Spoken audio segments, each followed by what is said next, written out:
starting. All attendees are in listen-only mode. Good evening, First Community. My name is Sean Lim, the Director of District Implementation for First Robotics Canada, and I am joined once again by our moderator and first senior mentor, Paul Quintin. Paul, how are you doing this evening? I'm doing fine, thank you, Sean. It's good to be on. Always good to be on, and tonight's Ask the Experts webinar topic is on the free computer-aided design options. And so for those of you who are new to the First Robotics competition, some people are surprised to hear that as part of your kit of parts, which is a free physical set of robot parts that you get just for entering the competition, included in that is also a whole assortment of software for you to be able to download. And there are some computer-aided design packages or software packages which are included that we're going to try and talk about today. And they would be SolidWorks, Autodesk Inventor, Autodesk Fusion 360, and PTC Creo. And so the format of tonight is going to be just a little bit of an introduction from me on what these packages are and how you can download them. But the really interesting part is that I've got some amazing guests joining us tonight. And we'd like to have a little discussion with them. And so these are some of my best mentor contacts in FRC who've got a lot of CAD experience. And our first guest joining us tonight is Marcus Quintillian, who is a mentor for FRC team 865, that is Warp 7 Western Tech out of Toronto, Ontario. Marcus, how are you doing this evening? Marcus, can you tell us just a little bit more about yourself? I'm doing great. So I was a mentor on Team 865 currently, and I was a team captain on the team in 2014 and 2015. And I've been doing CAD for a number of years, and now I do design contract work with computer-aided design. Very nice, Marcus. Thanks for joining us on this webinar tonight. It's a pleasure having you. And also joining us tonight is a special guest, Jim Sondag, a mentor from FRC Team 33, the Killer Bees out of Auburn Hills, Michigan. And that might sound a little strange for a lot of our audience members because we don't regularly have guests from south of the border, but Jim is sneaking in the back door a little bit here because despite being from the U.S., Jim, you are actually a Canadian. Is that correct? Yeah, that's correct, Sean. Yeah, I actually grew up in St. Catharines, Ontario, home of Symbotics. So maybe Robotics is in the water over there in Niagara. Not sure, but yeah, I've been living down here in Detroit area for about 20 years. But yeah, I'm originally from Southern Ontario. Well, awesome to have you joining us, and I suppose if there's ever a water game, we're going to have to get some of that St. Catharines water because there's definitely got to be something in it. But thanks for being on the webinar with us, Jim. And without further ado, I'd like to jump right into it because for a lot of you who are on the call who may not be familiar, you might be wondering, well, first of all, what is computer-aided design? What is CAD?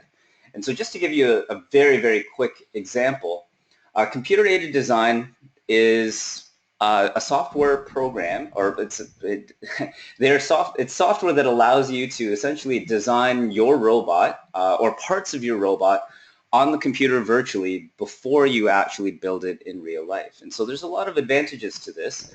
If you have an idea that you're trying to hash out and you're not sure if it's going to work, a lot of the times if you design it on the computer first so that you can see it in greater detail, it allows you to figure out, well, what is going to work, what isn't going to work.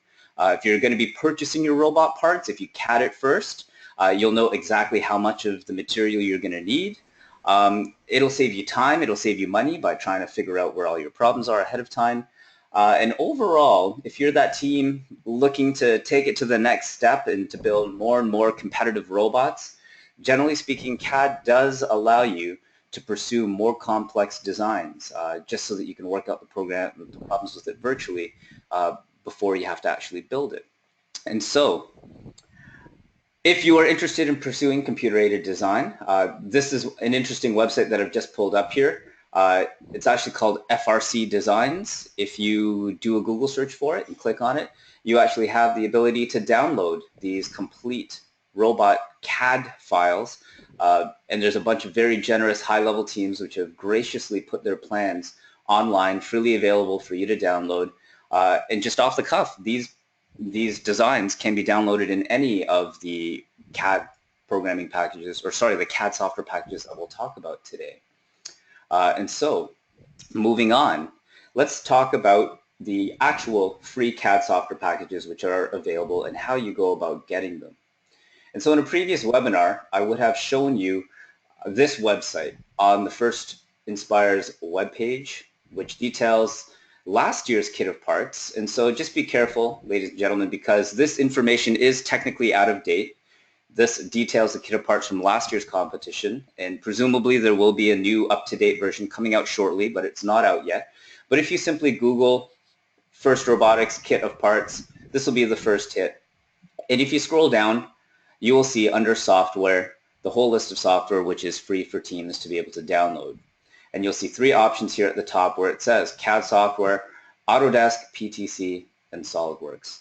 And just very briefly, how do you download and access the software? Well, if you wanted to get the Autodesk stuff, you'd click on that link.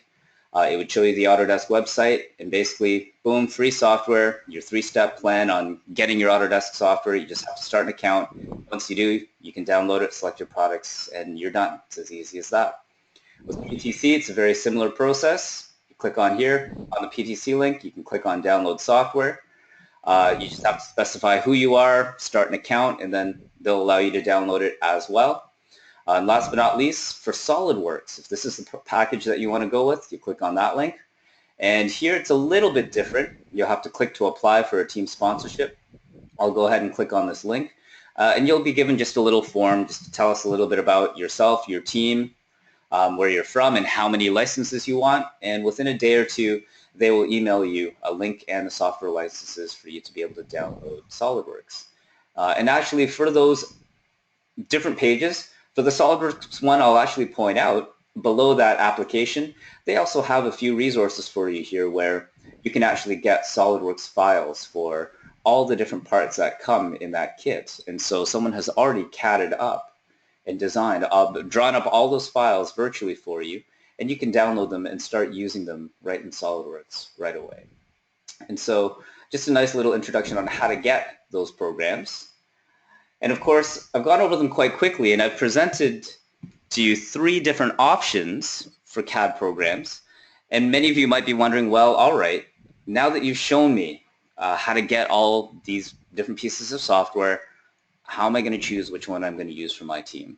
And so here's the first hard question for my panelists. And I'll swing this over to you, Marcus, because, you know, how did you go about choosing which CAD software you wanted to use on your team on 865? So Marcus, what was that process like for you? So when I started on 865, we didn't have any CAD software, and we knew no CAD.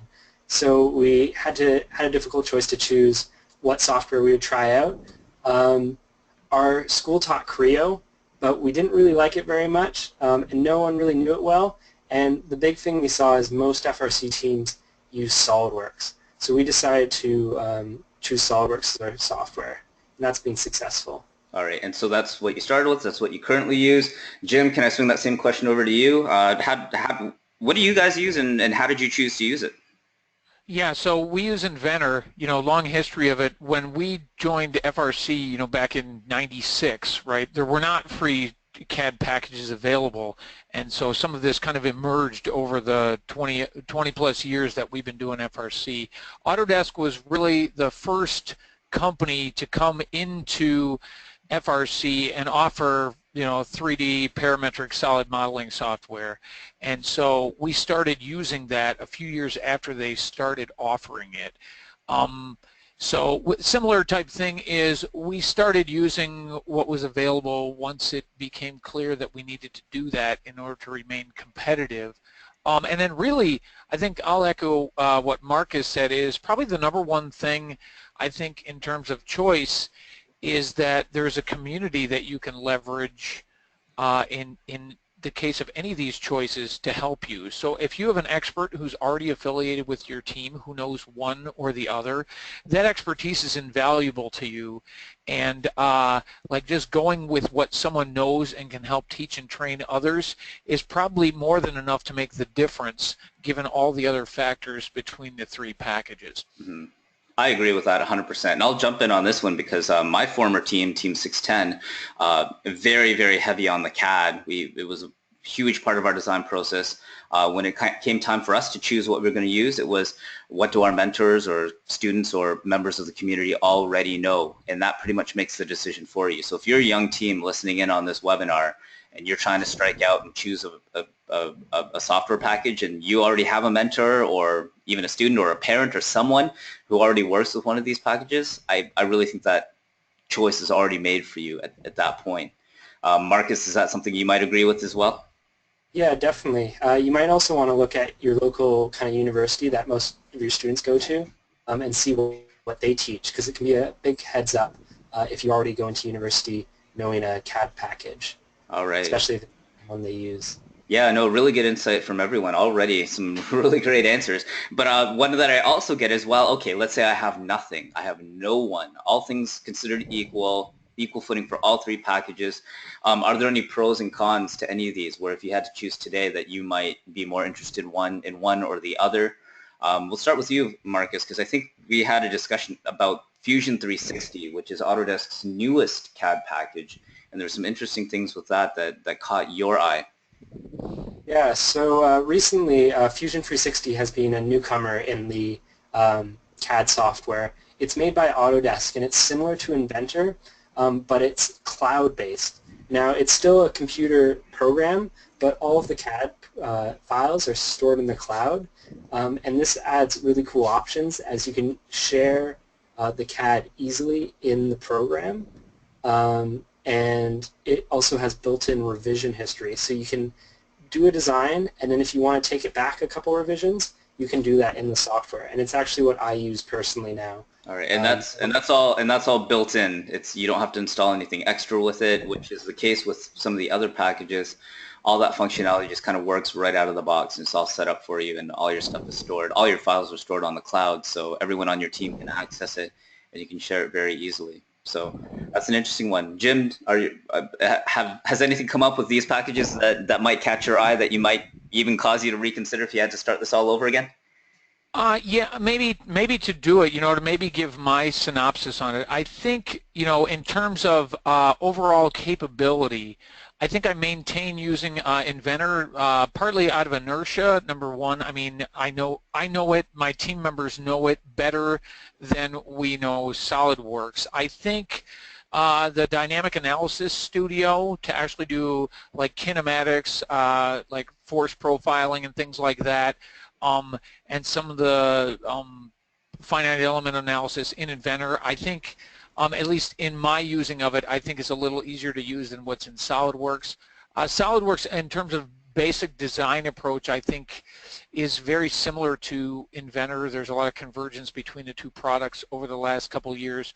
My experience with SolidWorks is it runs better on a cheaper laptop. Interesting. At least as of a few years ago, as laptops keep getting better and the hardware keeps getting better, I think that distinction matters less.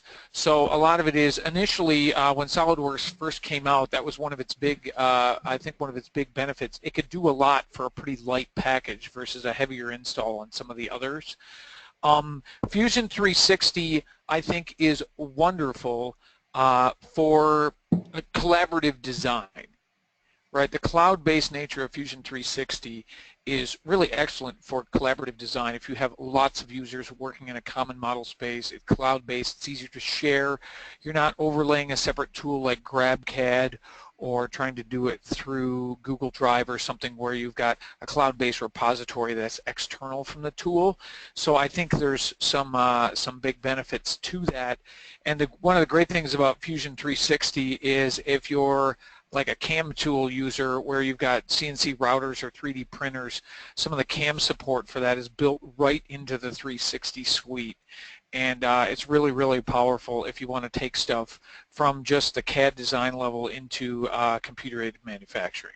Awesome. And so there's two things there that I just wanted to touch upon for maybe our less experienced members of the audience, but you mentioned something called finite element analysis. And for those of you who aren't aware, when you've designed a part or if you've designed your robot in one of these software packages, you can actually do some simulations with it where you can simulate, a force being pushed up against it. And what the CAD software will do will sort of tell you where the weak points are in your software, so you will kind of know where maybe your part is most likely to break and get some insight on maybe how you need to redesign it to make it a little bit stronger.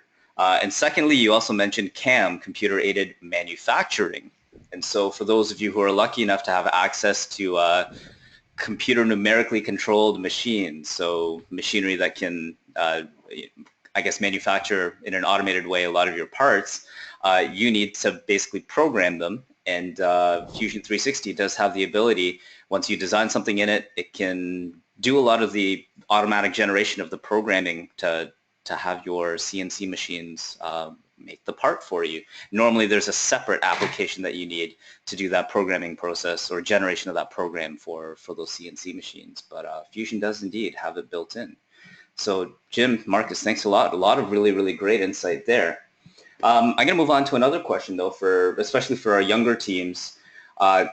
The funny thing is that all the awesome things that we've said about CAD, I've seen a few teams shoot themselves in the foot a little bit by maybe biting a little bit more than they can chew when they choose to go the computer-aided design route, especially for the very first time. And so the question I want to throw out to you guys is, if there's a young team out there, do they really have to think about whether they're ready to CAD? Like, are there some situations where you might recommend maybe you need to think twice about it, or if you're going to do CAD, maybe limit the amount that you do for it? Jim, this might be an interesting one for you, but do you have any advice to give on this one for young teams who are thinking about CAD for the first time?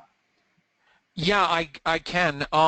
Doing CAD, I think, is a necessary step to move toward greatness, but you should take that step cautiously. Remember, when you do anything in CAD, what you're essentially signing up to do is to design, then build.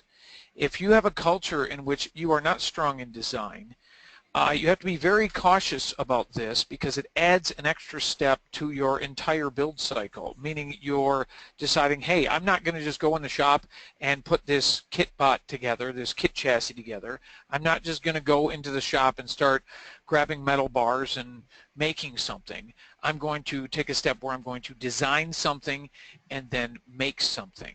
So if your team has a lot of fabricators, what you'll find is a lot of your team is going to be sitting around waiting for design. It will add extra time to your development versus just making it. Now, that said, the likelihood that if you just make something without designing it, that it comes out right is much lower in my experience. So, but I have seen teams where they have really strong fabricator people who are good at making things, but not necessarily people who are strong designers. And when they try to add CAD, it slows down the development of their robot and limits what they can do. So the whole point in doing this is an enabler to allow you to do more. The models in and of themselves don't really enable success or victory or anything. They're pursuant to a goal, which is they allow you to they should be allowing you to foresee problems sooner, get your packaging done more easily, perhaps avoid manufacturing parts that don't work, and ultimately in the pursuit of building a better robot in the same amount of time as you would without using CAD. I'll have to share some experiences on that one because for the teams that I've been on that have started to roll out CAD, particularly in that first year, yes, when you add that whole CADing phase to your 6 weeks, there were incredible time pressures, and we were under the gun, and we were probably running late for each one of those teams that I've been with that first year that we did CAD. So you almost have to prepare to be a little bit more under the gun time-wise, just because you're adding in a whole new phase to your design process, and you're not really sure how to maximize it. Now, adding CAD to your design process should save you time on the manufacturing side, but if you're a young team doing it for the first time, you may not be able to speed up your manufacturing process by that much more after you've burned a lot of time doing some design. So that's some really, really great advice. Marcus, anything from your side, any advice to give for teams thinking about this for the first time, whether they can assess whether they're ready for this whole CAD business or not? So yeah, on my team, we had our school had a good manual machining program. So our students had some knowledge of just kind of doing 2D layouts, and that really helped transition us to CAD, because a lot of the time our issue was in communication. People would draw little sketches, machine them, and then no one would really know what was going on. So that really helped us there. But if you don't have that prior knowledge of kind of engineering skills, it may be helpful to start with a little less kind of overhead. All right, and let's talk about that a little bit, because if you're going to take the dive and choose to do CAD, there's varying levels to which you can really pursue CAD for your FRC team. When I showed you the examples on FRC designs, those were teams that chose to CAD their entire robot. And when Marcus and I were talking a little bit earlier, well, actually, I'll ask you this, Marcus, to what level do you guys CAD at 865? Because I get the impression that you guys are pretty crazy on the CAD. Yeah, we really like our CAD. We had a mess of a year when we didn't use any CAD, so we decided that every part on our robot needed to be CADed before it was manufactured, and if it was going to go on the robot, it must be on the computer. And this was kind of purposely meticulous to really reinforce the skills in our students and to encourage kind of better organization. So we do that because a lot of our manufacturing is computerized. We have sponsors that we send off our CAD files to, and we have our own machines that we use to manufacture a lot of robots, and this just wouldn't be really possible without CAD. Jim, but on your side, I'm actually not sure where the killer bees stand on the spectrum of CAD. To what level do you guys CAD your robot? Do you guys do full-on everything is CADed, or are you somewhere in between, or are you actually on the lower end where you actually don't CAD that much? No, we CAD pretty much everything. One thing I'll say that hasn't been said yet, if you have any intention of building a second property to any regard, whether you're going to make a full set of spare parts or you're going to build a full second robot, you pretty much have to have shop drawings and geometry for every single part that you're going to fabricate if you're going to pull that off. You can't just, MOV it, as we call it, made on vehicle, just empirically lay stuff out and just build it. It's very, very hard to keep alignment and part interchangeability between the two vehicles if you do that. So we CAD essentially all hard parts on the robot. Some of the, I see what some teams do. I don't CAD pneumatic lines unless they're going through critical sections. We don't CAD wire harnesses and some of that type of stuff. We'll CAD all of the hard components on the robot, certainly everything that's custom fabricated. In some cases, we don't bother with all the individual spacers on shafts or things like that if we think they're non-critical. But if we have to make any sort of assembly diagrams to show how things go together, if we have to fabricate any custom parts or modify any CAD's parts, we'll have a CAD shop drawing for every single one of those pieces. Awesome. So both teams from both of our panelists are pretty heavy under the CAD, which is great. I think that should be the end goal, as Jim said, for any team that's looking to reach that elite level. But let's say you're interested in just dipping your toes in the CAD a little bit for this first year. How do I do CAD and not be fully invested into CADing the entire robot, but still get a lot of benefit out of it? So I just wanted to spend a moment maybe just to talk about some other options here where, I know this doesn't really look like CAD to a lot of people on the webinar right now, but for my two panelists, this should look really, really familiar. It's basically what we call a two-dimensional sketch. And so this is one thing I just wanted to, tell the audience about.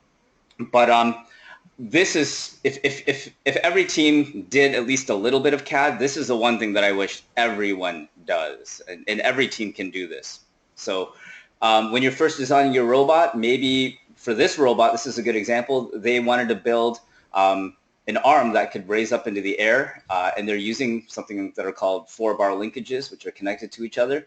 And as part of the rules, you have to make your robot sort of start within a certain size limit. and then you wanted to build this arm to reach a certain height. And so in your CAD package, you can draw these little sketches. They're quick and dirty, and you just throw some dimensions on them. And I can't show this to you right now, but this is actually a dynamic sketch where you can drag the parts of it and sort of extend this little elevator assembly up and down and see how high it'll go, see how low it'll go, see how wide it'll be in the closed position. And this allows you just to figure out, the basic geometry of something, an idea that you're trying to consider. I'm just going to show you another example. This is straight out of, I think, 148 team down in Texas, very successful team. And it looks like this is from 2014, where they wanted to build an intake system to collect one of the large balls and suck it into the robot.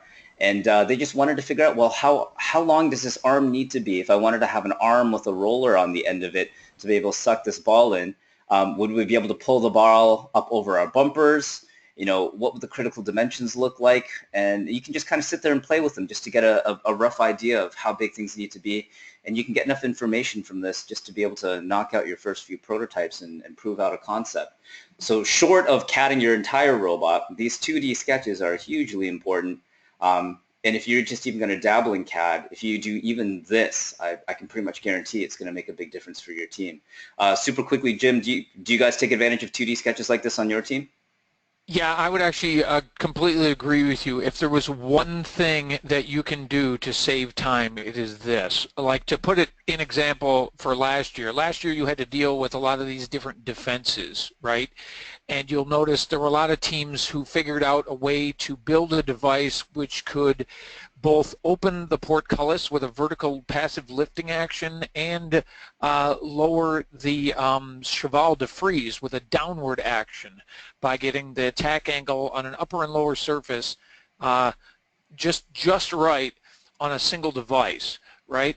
We did that actually, and that was the product of a couple hours of just doing 2D sketches in CAD through all the sections of the field defense elements that came in the first field kit release. And having done that, that probably eliminated just many hours of experimental work that we would have had to do physically by building rolling chassis to go over the defenses once we had them built. So we could shortcut all of that by just doing 2D sketch work similar to what you're showing here. Awesome. Well, good to know that we're not the only ones. But yeah, worth the price of admission, even if this is the only level of CAD that you do or just these 2D sketches. I can pretty much guarantee it's going to help out your team quite a bit. Another thing, early in the phase, prototyping phase, actually even just in that first week when all the kids and students and mentors are just throwing out their crazy ideas on, oh, let's build a robot that does this or that.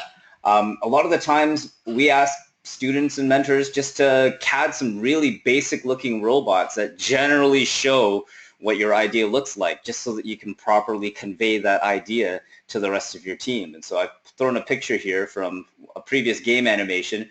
But if you're talking about building a robot that has, I don't know, a catapult on an end with an intake on the front, if you've got some basic CAD skills, you can throw together just a quick 3D model, just showing the general layout of where that catapult is on your robot, where the intake is located, just so that you can demonstrate and show it to the rest of your team so they can properly evaluate it. So even if you do like basic, very general CAD designs just for the early brainstorming phases, that can also be really helpful. And last but not least, in terms of CADing, a lot of the times instead of just building these wooden prototypes, just to sort out some problems and initial challenges, a lot of the times, I know on my team we would basically just design it and build that prototype in CAD first, just to knock out a few of those early issues. But this is kind of, I'm going to have to cut it short because we've only actually got 1 minute left in our formal webinar, but I did want to squeeze in one last question for both Jim and Marcus just before we switch over to our informal section. But since I've got such amazing mentors, CAD mentors on the webinar, one question I know I wanted to ask both of you was, do you guys have any just best CAD tips or tricks or best practices or things that you've learned over the years doing this whole CAD thing that have really made a difference for you guys, that if you had the opportunity to share with every FRC team, what might that be, if there's anything? But Marcus, I'll swing that one over to you. Anything that's come up in your CAD experience? Yeah, So the big thing is kind of CAD and your design go hand in hand. Sorry, Marcus, are you still there? Uh-oh, I may have I dropped. think we might have lost him. Yeah, we might have lost him. So, Jim, we'll give Marcus some time to get back, but if I could swing this one over to you, is there anything that you've come across in your CADing adventures that might be particularly useful, that's worth sharing? It may lead into what he was getting at. CAD and your design go hand in hand. It is very easy to design in CAD things that are difficult to make.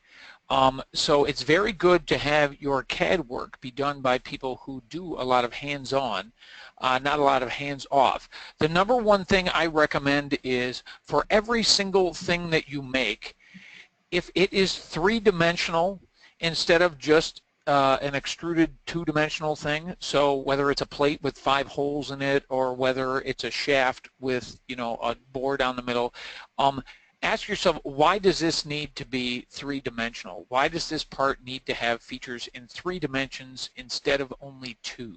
If you can make your whole robot out of extrusions and plates, you'll see that there's very, very good teams like 2056 and others where when you really step back is a lot of their design is actually almost strictly 2D.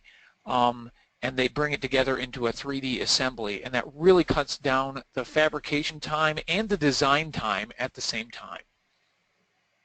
100%. Oh, I really love that one. I'm going to pass this one over now to Paul. I'm not sure if I'm seeing a whole lot of questions, but it is 8 o'clock, and that actually concludes the formal portion of our webinar. And Jim, I didn't get a chance to ask you earlier on, but this is actually an optional part, so please don't feel bad if you have some other commitments. But if you're busy, please, you're free to go after this. But there is an informal Q&A. But would you happen to have time to stick around to answer a few questions, or? Yeah, absolutely. All right. So, Paul, do we have any questions coming in? Well, Sean, I'm going to say right now we have no questions, but I'm sure as soon as I do say that we'll get some questions. But, all right. So anyone in the audience, if you have any questions, and I actually do have a few more that I wouldn't mind throwing at you. But Jim, one of the biggest challenges for teams starting off CAD is learning just how to CAD. I would imagine there's a lot of people on this call who are really, really interested in CAD, given everything that we've talked about and all the pros that are available to them.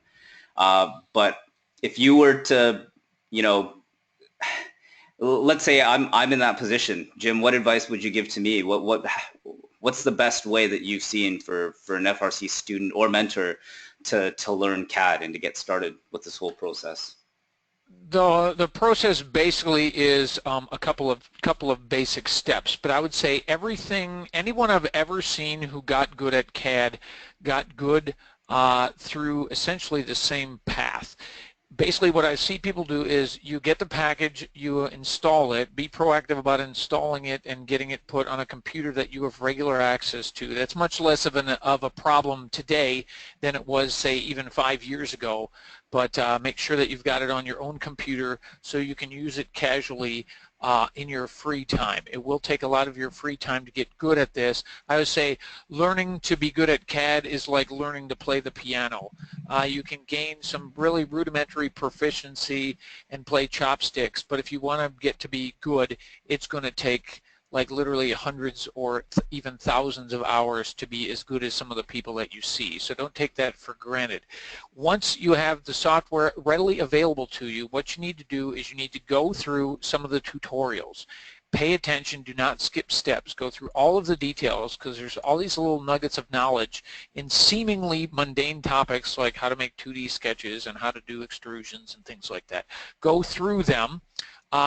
Both the manufacturers of the software, whether it's Dassault, whether it's Autodesk, they have their own tutorial series, and there are also lots of great third-party tutorial series on YouTube, some of which are just fantastic. Do those.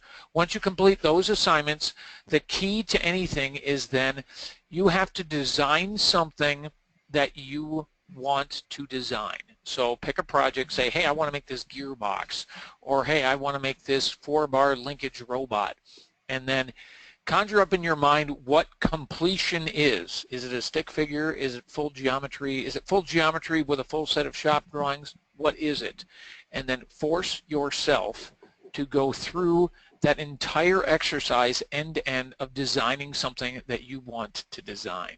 And if you can make it all the way through that, you'll probably be a CAD person for life. Awesome. So I got to piggyback onto that, Jim, because that was a really great response, and I'll share sort of my experience going through exactly what Jim said. And so specifically, I'm in the SolidWorks camp, so Team 610 is a pretty tightly knit SolidWorks community.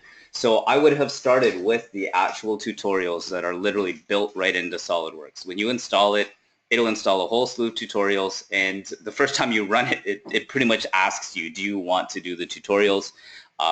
Do them. And just like Jim said, it'll get you through the mundane tasks of 2D sketches and extruding out your very first three-dimensional parts.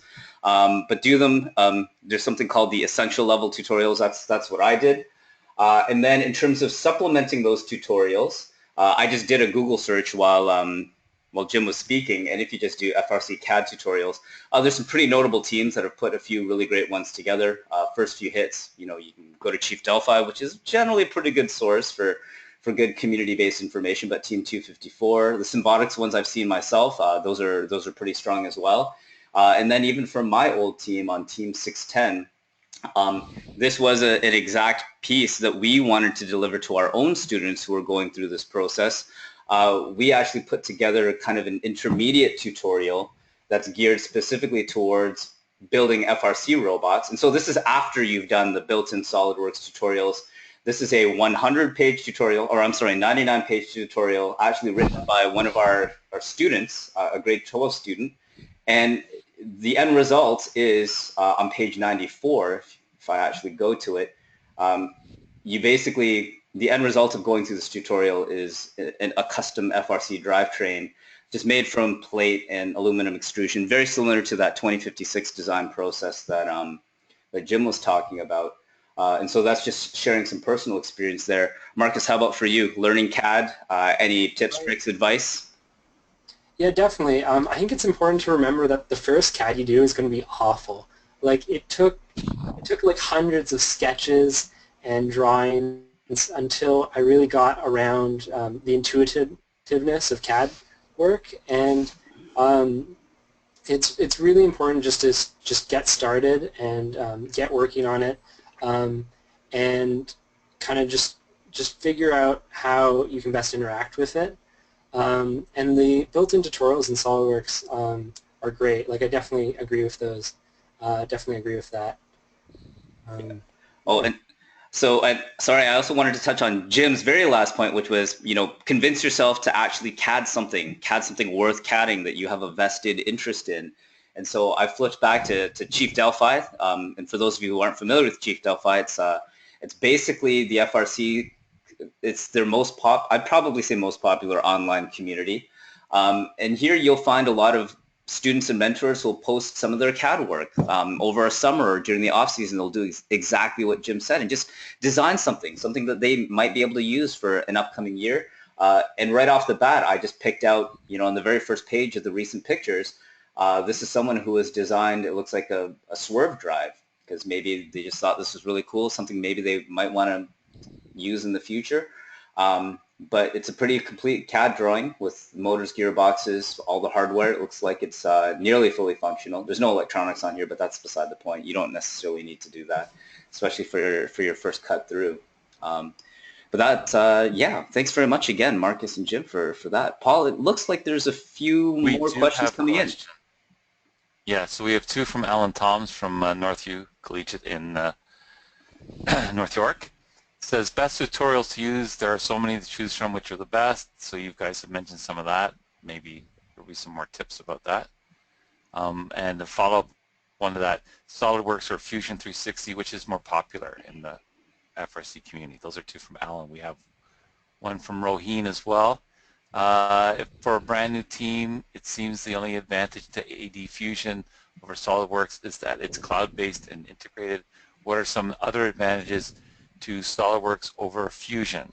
So those seem to be the most popular questions. All right, so let's tackle them one at a time. I'd say let's work on SolidWorks or Fusion 360, which is more popular in the FRC community. Jim, Marcus, feel free to jump in on this one because my information is not really corroborated. It's more anecdotal, but my impression is that Fusion 360 is actually a very, very new product. I think it's only been around for only maybe a year or Yeah.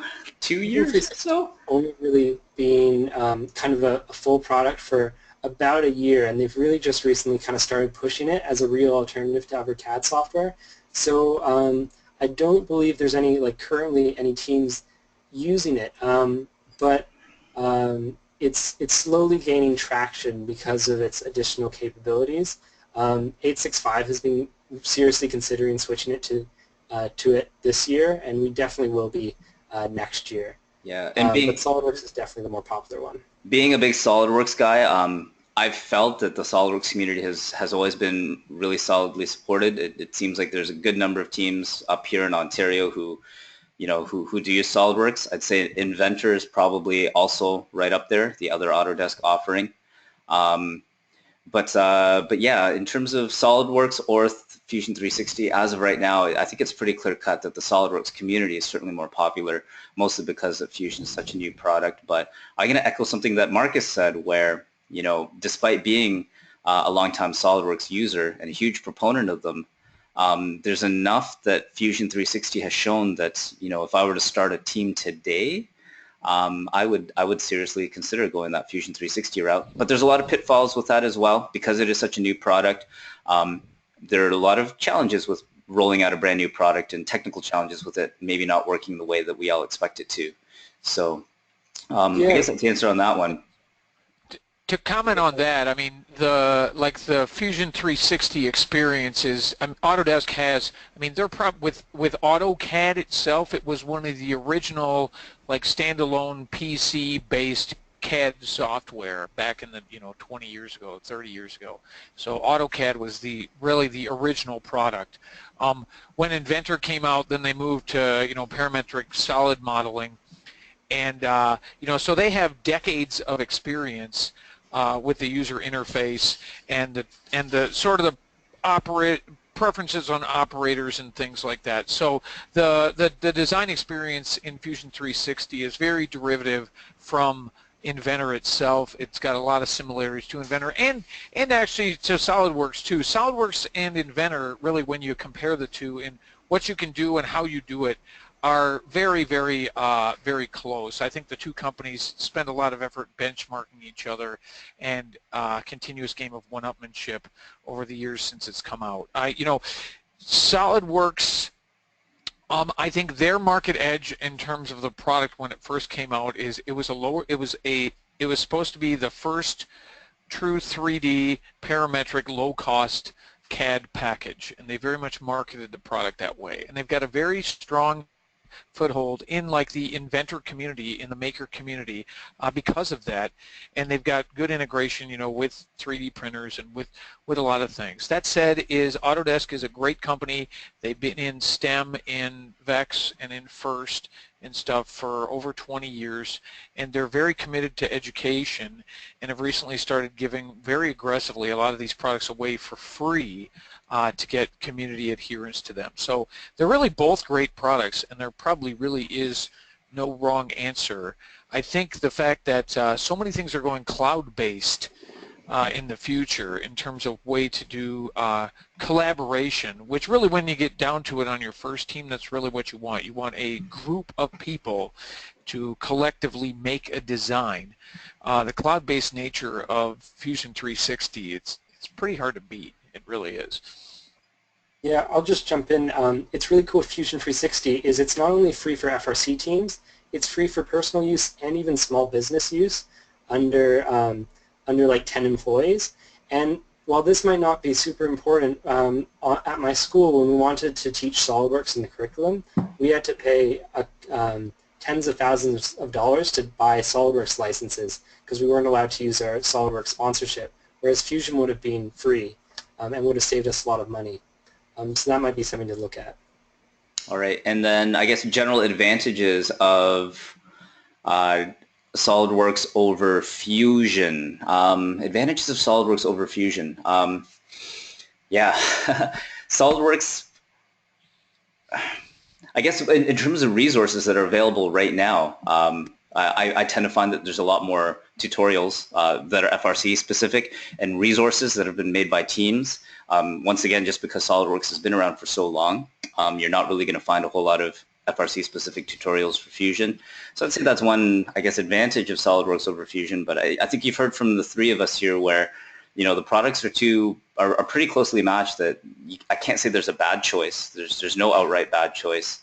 But yeah, you've also heard from, I guess, both Marcus and myself that if we were to start over again, we would seriously consider maybe going with Fusion, particularly because of that cloud-based integration.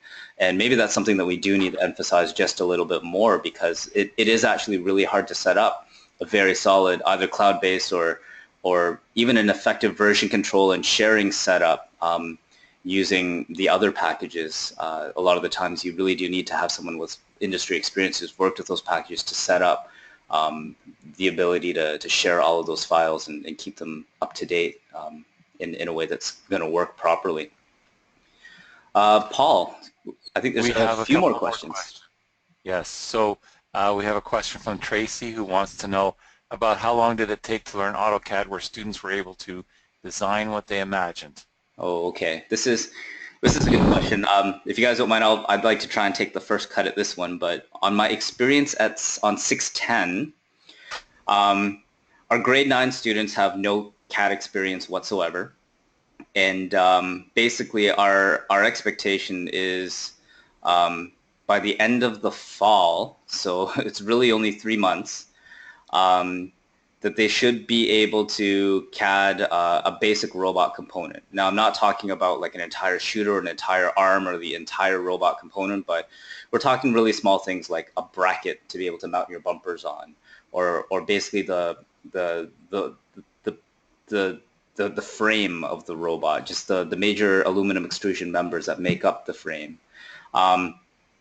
By the time they hit grade 11, so I guess that's a 2-year process, that's when we really do expect them to be able to, you know, essentially CAD an entire robot if they needed to. That might be a little bit of an accelerated schedule, but it all depends also on what type of mentorship and teacher support you have to be able to support that process. So we're able to get most of our grade 9s, pretty much all of our grade 9s through a schedule like that, but we also have, you know, 4 teachers on staff, 3 of whom have CAD experience, and then we also have a dedicated robotics engineer who works with the students pretty much every day, who's got industry experience with CAD. So they're a very well-resourced team. A lot of it's also going to depend on, you know, what you have on your team, if you have any existing CAD experience, because I would expect if you don't have any CAD experience amongst any of your mentors or students already, you could be in a situation where you could be through your entire first year and your students may not be able to achieve a whole lot with CAD, in which case I might say make some connections with some teams in your area, and maybe you can go and visit or even work with some of their mentors or students to be able to share some of that knowledge. But Jim, what are your expectations for your team in terms of how quickly you need them to scale up on CAD? I don't have any initiatives that require any or all of our students to learn CAD. We basically will select certain individuals who seem to have propensities for certain skills, whether it's programming, machining, CAD, or a variety of other things, and then sort of handpick a few of them to bring them up to speed. Figuring what we're trying to do is offer make all the experiences available to everybody and then allow people to make choices based on their preferences. So we will single out a few individuals and basically teach them to go through that. One thing I'll say is basically in my experience it goes like this. You need somebody with a lot of drive to do self-education and a lot of patience to observe.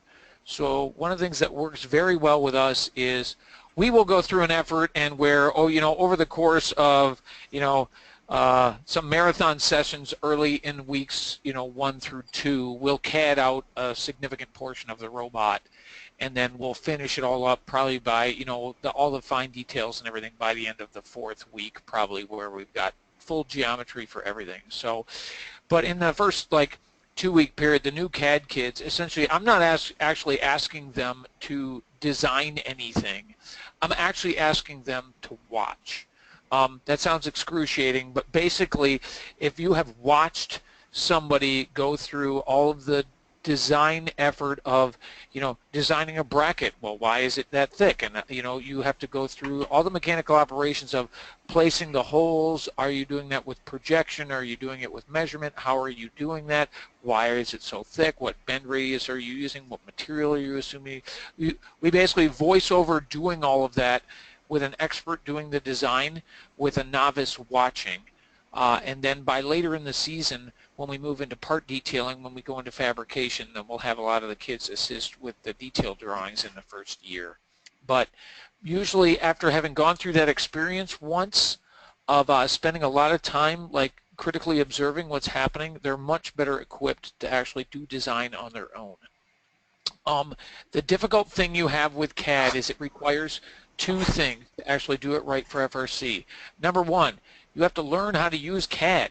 You have to learn what all the operators do and how to draw everything and how to make extrusions and revolutions and sheet metal bends and everything else. That takes hundreds of hours. That is actually the easy part. The hard thing is you have to learn how to design machines for FRC. That is much harder. But unfortunately, you can't actually do one without the other and be useful. So you have to learn both. And the only way you can learn the second one is by watching somebody do it and spending a lot of time. Yeah, and I'll have to echo that one as well, because I think I asked a question, what's the best way to learn CAD that you've come across? And in my experience, it's definitely been watching someone else. And so, Tracy, to answer your question, even how long will it take for students to learn CAD so that they can design what they imagined? For Jim's team, he doesn't make his students, go through a strict regimen of CAD and they have a strict deadline. My team, we made every single grade 9 student do a certain set of CAD tutorials, and they had deadlines that they had to hit. And I mentioned to you, first set of the deliverables was about 3 months in, where we could expect them to contribute to our robot, at least a really basic part. But even that, I'll say, it's going to be really difficult to have students or mentors even learn CAD to any high degree of skill unless they have an opportunity to watch someone else. And so again, if there's an opportunity, if you don't have anyone already within your pool of mentors, but you really would like to learn, certainly reach out to me, reach out to people in the community.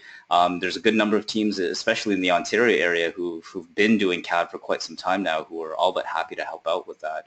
Marcus, actually, I really wanted to ask you, on Warp 7, do you guys have a strict CAD regimen? Do you make your students all learn a certain amount of CAD, or is it a little bit more fluid like Jim, where they kind of either identify or they self-identify and it's a bit more free form? But how does it work on your team, if you're still with us?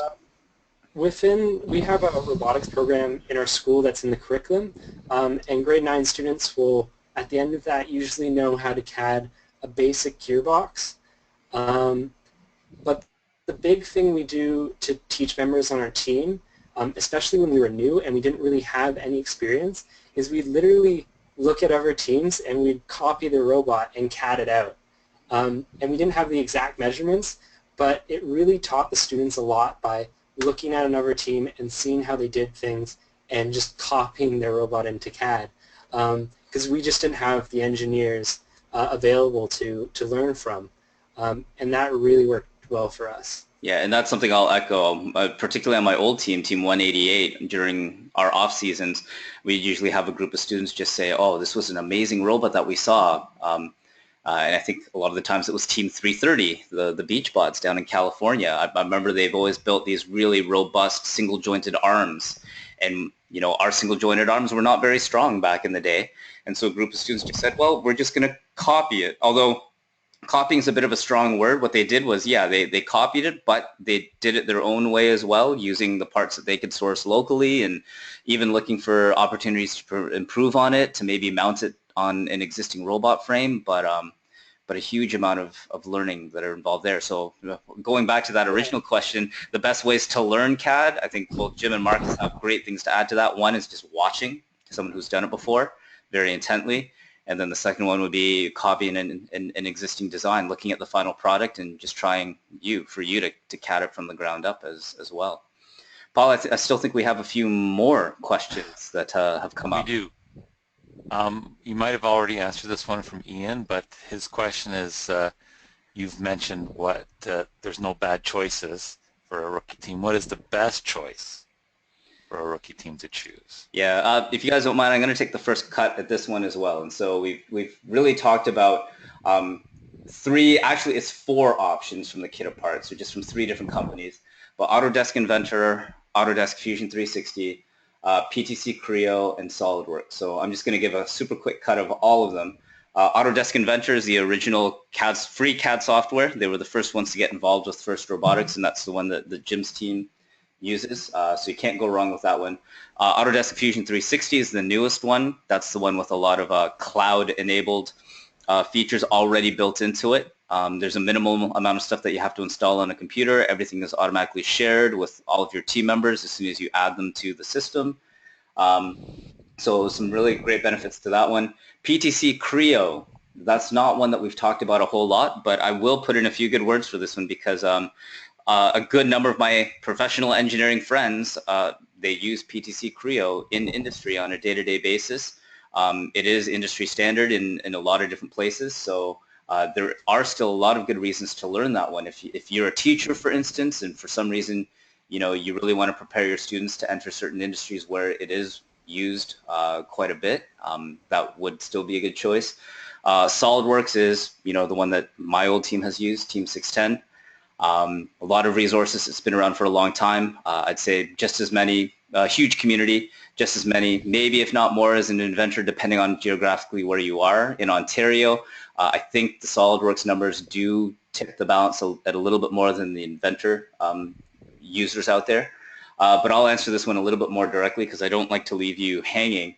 But I think if I was a rookie team, and let's just say I had no other CAD mentors and no pre-existing knowledge, and if I was going to take the dive with one of these software packages, I would probably go with Fusion 360.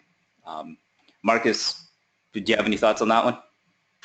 I definitely agree. I'd go SolidWorks or Fusion 360. I'd especially go Fusion 360 if you have any CNC equipment, because Fusion 360 has integrated CAM software, and it's really and that's really hard to find is CAM software that's easy to use. Jim, have you got any final prevailing thoughts on software for a rookie team? Let's just assume that they've got no pre-existing CAD knowledge. Yeah, I'd probably follow your thought process as well. The SolidWorks community, again, if you have a lifeline back to anybody who is a SolidWorks expert, either on your team or on teams you're affiliated with, I think that's going to be most likely where you're going to find help. You don't have to worry about file shareability and stuff between these different things. Anything that anybody draws in one can be imported into the other. So you're in no way limited by what you have access to by any choice. I do think cloud-based products like Fusion 360 are the future. So far, I really can't speak to industry adoption rate. So a lot of it comes down to some choices, like is your intent to learn CAD to have a better robot, or do you want to learn it for your own edification to help you get a job someday? Those are some considerations. I will say many of these things is once you understand 3D parametric solid modeling, you can and you get pretty good, you can switch back and forth pretty easily.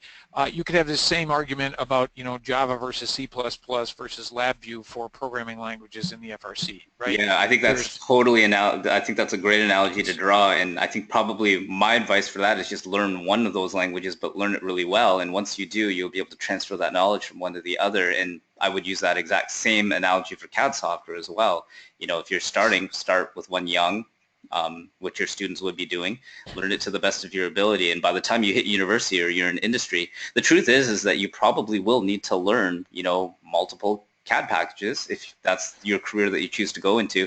Just like if you're a programmer, I don't know any programmers out there who are actively developing who only know one programming language. By necessity, they've had to learn multiple anyways, so I think it's a great point that Jim makes.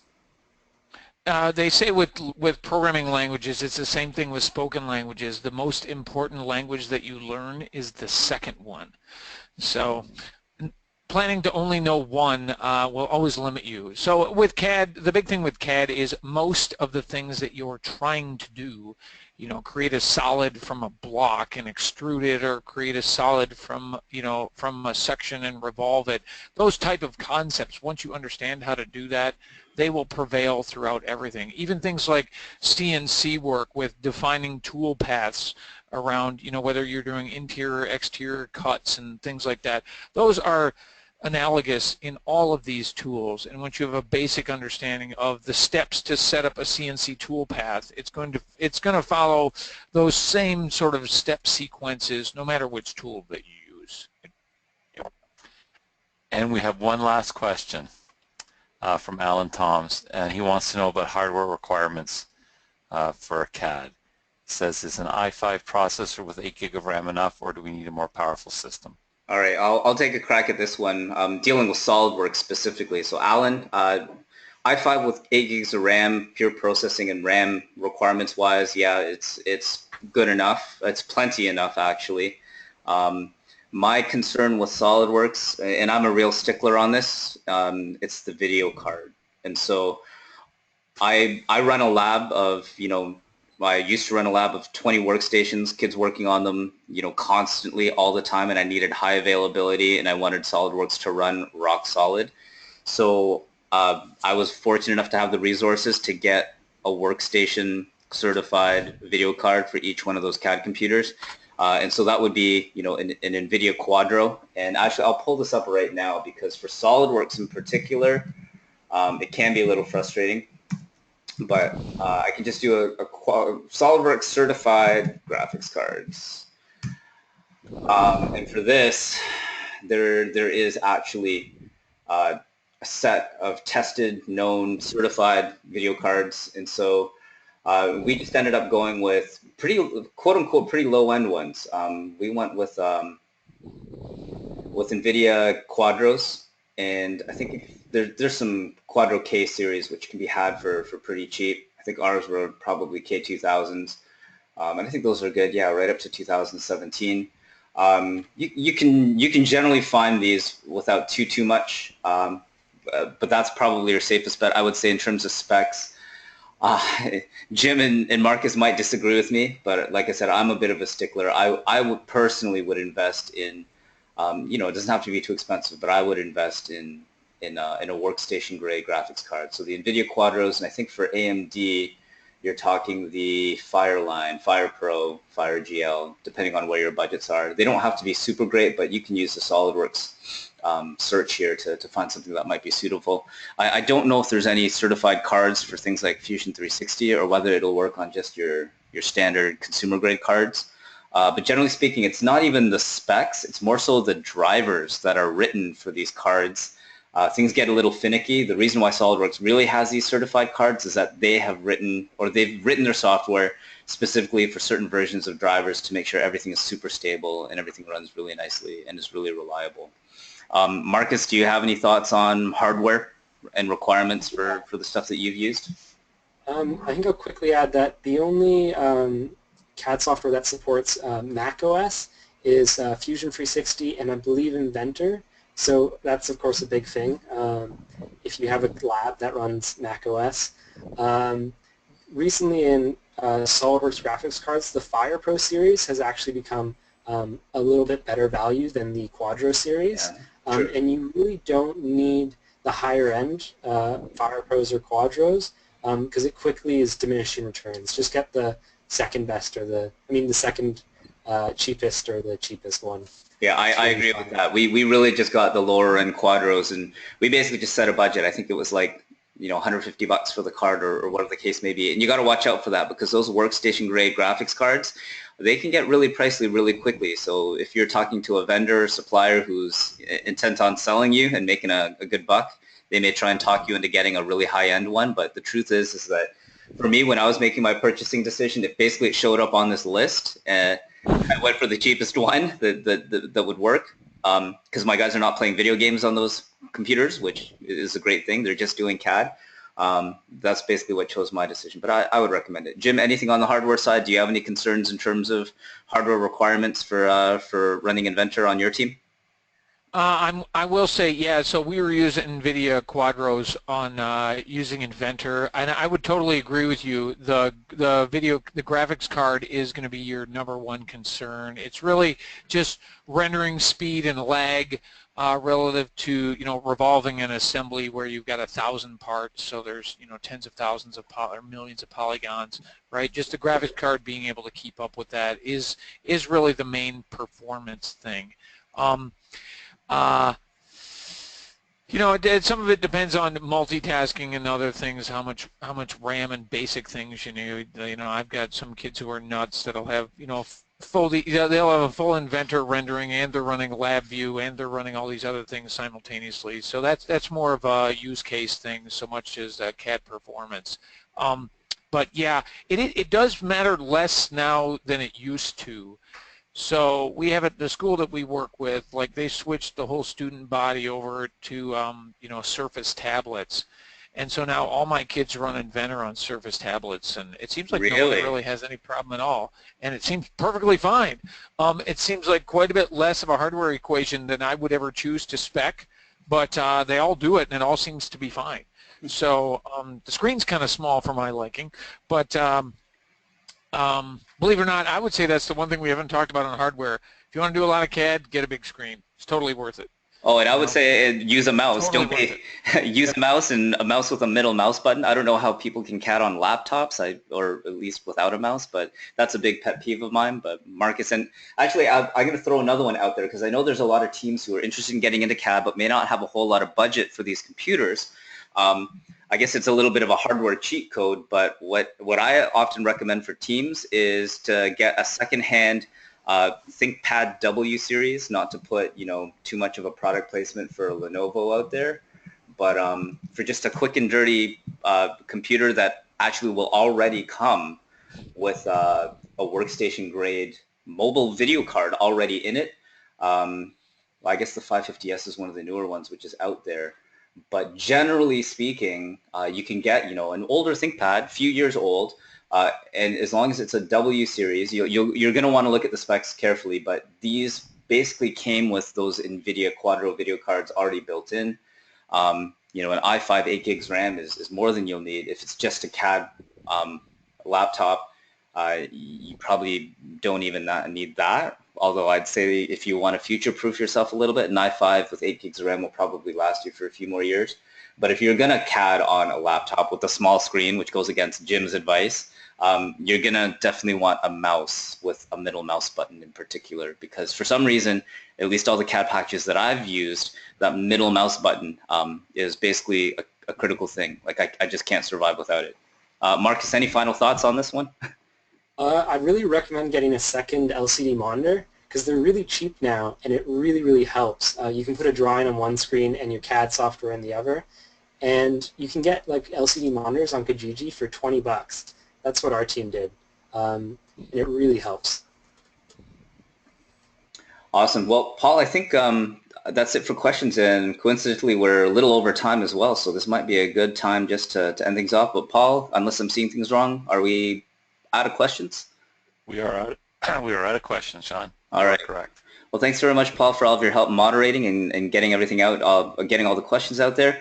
And of course, I wanted to take a moment to thank both Marcus and Jim, Marcus Quintillian and Jim Sondag, for being with us this evening. I know I learned a lot, and hopefully we got some really great information out for you guys and for the teams who are thinking about starting CAD for the very first time, or even for those of you who are doing CAD but are looking to take the next step. It's one of the reasons why I love doing these webinars, because I think really there's just so much good information from some amazing people out there that I just wish we all had a chance to pick their brains a little bit. And I think we were able to do that this evening. But thanks everyone for being on the webinar with us, and have yourselves a great evening, and we'll see you next week. Take care, everyone. Thank you. Good night. All right.